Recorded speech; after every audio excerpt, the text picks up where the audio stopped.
হযরত খাজা গরিব নওয়াজ রহমতুল্লাহ আলাইহি যখন হিন্দুস্তান অভিমুখে আগমন করছিলেন তখন তার ৪০ জন সফর সঙ্গী নিয়ে এমন একটা হিন্দু রাজ্যে প্রবেশ করলেন যে রাজ্যের রাজা ছিল খুব ধূর্ত এবং চালাক প্রকৃতির। এমন সময় তার কিছু গোয়েন্দা সংস্থার মানুষ ওই হিন্দু রাজাকে এসে কুর্নিশ করলেন, জাহাপনা, কিছু মুসলিম দরবেশ আমাদের রাজ্যে প্রবেশ করেছে। আপনি যদি এই দরবেশগুলোকে আমাদের রাজ্য থেকে অনতিবিলম্বে তাড়ানোর ব্যবস্থা না করেন তাহলে আমাদের এই রাজ্যের এক ভিত্তি একেবারে নড়েবড়ে হয়ে যাবে। এই কথা শুনে রাজা বিচলিত হয়ে তার রাজকর্মচারীদের নিয়ে হযরত খাজা গরিব নওয়াজ রহমতুল্লাহ আলাইহির বিরুদ্ধে একটা ষড়যন্ত্র তৈরি করলো।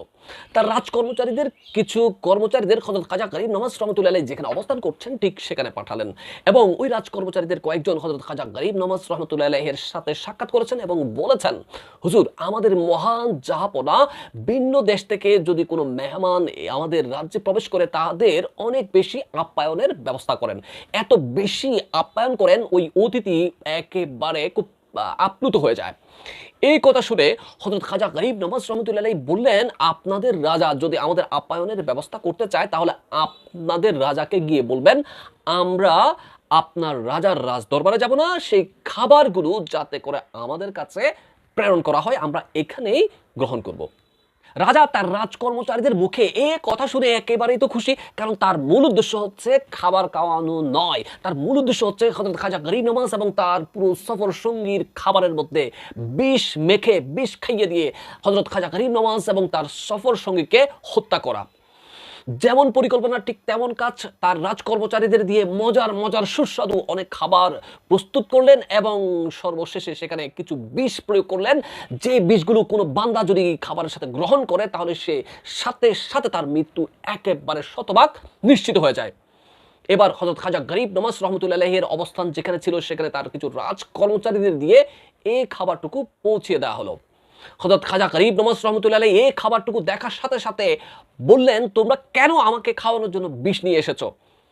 এই কথা শুনে রাজকর্মচারী তো একেবারে হতবাক, কারণ তারা কিন্তু জানতো না রাজা, ওই চতুর রাজা খাজা গরিব নওয়াজকে আপ্যায়নের নামে কিছু বিষ পান করিয়ে দিবে। তখন ওই রাজকর্মচারী হযরত খাজা গরিব নওয়াজের উদ্দেশ্যে বললেন, আমাদের রাজা এই ধরনের কাজ কখনোই করতে পারে না, কারণ আমাদের রাজা একজন মহান রাজা, তিনি সর্বক্ষণ অতিথি আপ্যায়নে ব্যস্ত থাকেন। হযরত খাজা গরিব নওয়াজ রহমতুল্লাহ আলাইহি রাগান্বিত হয়ে বললেন, যদি আমার কথা বিশ্বাস না হয় তাহলে এখানে একটা সাদা পাত্র এই খাবারটার পাশে রাখো। হযরত খাজা গরিব নওয়াজ রহমতুল্লাহ আলাইহি কিছু তিলাওয়াত করে যখন ওই খাবারের মধ্যে ফুঁক দিলেন সাথে সাথে এক চমৎকার ঘটনা ঘটে গেছে। ওই খাবার থেকে বিষগুলো লাফিয়ে লাফিয়ে ওই সাদা পাত্রের মধ্যে যখন পড়েছে ওই রাজকর্মচারী দেখে ভীত আতঙ্কিত হয়ে গেছে। এই ঘটনা ঘটার পরে হযরত খাজা গরিব নওয়াজ রহমতুল্লাহ আলাইহি ওই রাজকর্মচারীর হাতে ওই বিষের পাত্রটুকু তুলে দিলেন এবং বলেন, যান গিয়ে আপনারা আপনাদের রাজার কাছে এই বিষটুকু পৌঁছিয়ে দিন এবং তাকে এই বিষ পান করতে বলেন, এবং আপনাদের রাজা আমাদের যে খাবার পাঠিয়েছে সেই খাবারগুলো আমরা এখন খাবো। অতঃপর হযরত খাজা গরিব নওয়াজ রহমতুল্লাহ আলাইহি এবং পুরো তার সফর সঙ্গী রাজার প্রেরিত সেই খাবার, বিষমুক্ত খাবার গ্রহণ করেছে এবং সুস্থ রয়ে গেলেন, তাদের কিছুই হলো না। আমাদের রাজা একজন মহান দরবেশকে বিষ পান করিয়ে হত্যা করতে চেয়েছে।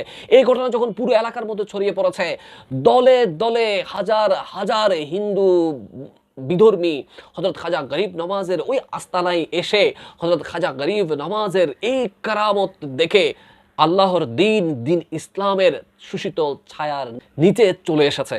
হযরত খাজা গরিব নওয়াজ এইভাবেই পুরো উপমহাদেশে ৯০ লক্ষাধিক বিধর্মীকে, পৌত্তলিকদেরকে, যারা একসময় মূর্তি পূজা ভূত পূজা করত, তাদেরকে ঈমানের এই সুশীতল ছায়ায় এভাবেই নিয়ে এসেছেন। তিনি তলোয়ারের জোরে ইসলাম প্রতিষ্ঠা করেন নাই।